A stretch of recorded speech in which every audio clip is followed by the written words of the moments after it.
అందరికీ నమస్కారం. Welcome to be spiritual talks. రాయిని మొక్కితే తప్పు అనే వారికి చెప్పు తీసుకుని కొట్టేటటువంటి సమాధానం ఈ వీడియోలో ఒక కథ ద్వారా మనం తెలుసుకుందాం. కృష్ణం వందే జగద్గురుం అనే శీర్షికన ఈ వీడియో సిరీస్ కొనసాగుతోంది. పోలిసిటీ బ్రదర్స్ వ్రాసినటువంటి పుస్తకం ఆధారంగా వారు వ్రాసిన ఈ పుస్తకం ఇతర పుస్తకాలు మీకు కావాలి అనుకుంటే స్క్రీన్ మీద కనిపిస్తున్నటువంటి నెంబర్స్ని సంప్రదించండి. ఒకసారి బ్రహ్మదేవుడు శ్రీకృష్ణుణ్ణి పరీక్షించదలిచాడు. శ్రీకృష్ణుడు లేని సమయంలో అతని మిత్రులను వారి ఆవుల మందలను ఒక కొండ గుహలో దాచివేశాడు.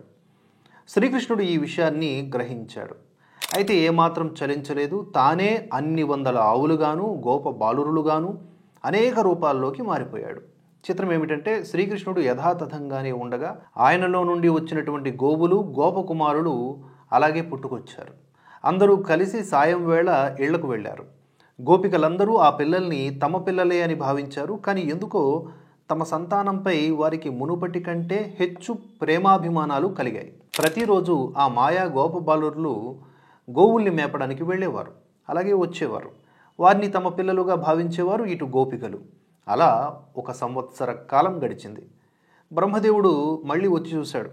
గోవుల్ని గోపాలురుల్ని తను దాచివేసిన యథావిధిగా ఇక్కడంతా సవ్యంగా జరిగిపోతూ ఉండటం చూసి ఆశ్చర్యపోయాడు. ఆయనకు అప్పుడు తెలిసింది శ్రీకృష్ణుడంటే ఎవరో. సకల విశ్వము ఆయనేనని, చివరకు తను కూడా ఆయనలోని భాగమేనని తెలుసుకున్నాడు. అసలైన గోవుల్ని గోపాలురుల్ని శ్రీకృష్ణునికి ఇచ్చి క్షమాపణ కోరాడు.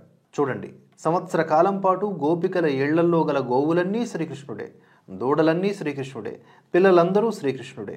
ఆ మాటకొస్తే గోపికలు వారి భర్తలు మాత్రం ఎవరు? వారు కూడా ఆయనలోని వారే. అందరూ శ్రీ మహావిష్ణువు నుండి ఉద్భవించినటువంటి జీవాత్మ స్వరూపాలే. అనగా భర్త, భార్య, పిల్లలు, పశువులు, పక్షులు అన్నీ ఆయనే. ఆయన నిరాకారుడు, కానీ ఏ రూపమైనా ఎన్ని రూపాలనైనా దాచగల శక్తివంతుడు. ఈ విషయం మనకు తెలియజేయడానికే 1 సంవత్సర కాలం పాటు గోపాలురులుగా గోవులుగా రూపుదాల్చాడు శ్రీకృష్ణుడు. ఇక గోవర్ధన పర్వతం ద్వారా కూడా శ్రీకృష్ణుడు తెలిపినటువంటి కొన్ని విషయాల గురించి తెలుసుకుందాం.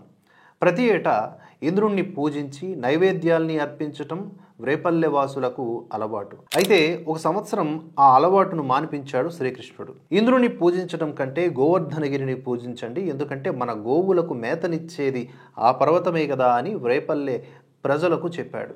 వారు కూడా అలాగే చేశారు. అందుకు కోపించినటువంటి ఇంద్రుడు వ్రేపల్లె ప్రజలపై రాళ్ల వర్షం కురిపించాడు. అప్పుడు ఆ ప్రజలంతా శ్రీకృష్ణుని శరణుగోరారు.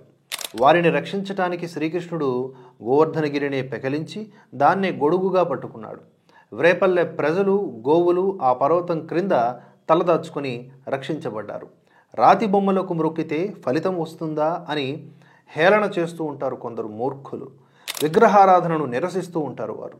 కానీ ఒక రాతిలోనే కాదు, సకల సృష్టిలోనూ చరాచరాలన్నింటిలోనూ భగవదంశ ఉంటుందని శ్రీకృష్ణుడు నిరూపించాడు. ఇక్కడ తమ పాడి పశువులకు జీవాన్నిచ్చేటటువంటి గోవర్ధనగిరి కూడా దైవ సమానమేనని చెప్పి దాన్ని పూజించమన్నాడు.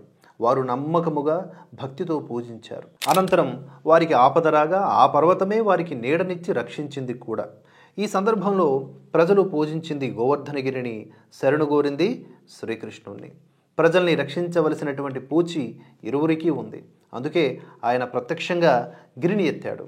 ఆ విధంగా ఇరువురు కలిసి ప్రజల్ని రక్షించడం జరిగింది.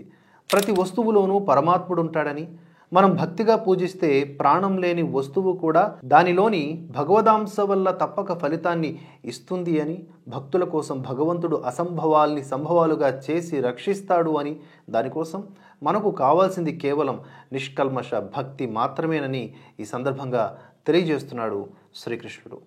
రేపటి వీడియోలో మరొక ముఖ్యమైనటువంటి శ్రీకృష్ణుని గాథను, అంతరార్థాన్ని గ్రహిద్దాం. ఈ వీడియోలో నచ్చితే 10 మందికి షేర్ చేయండి. జై శ్రీకృష్ణ.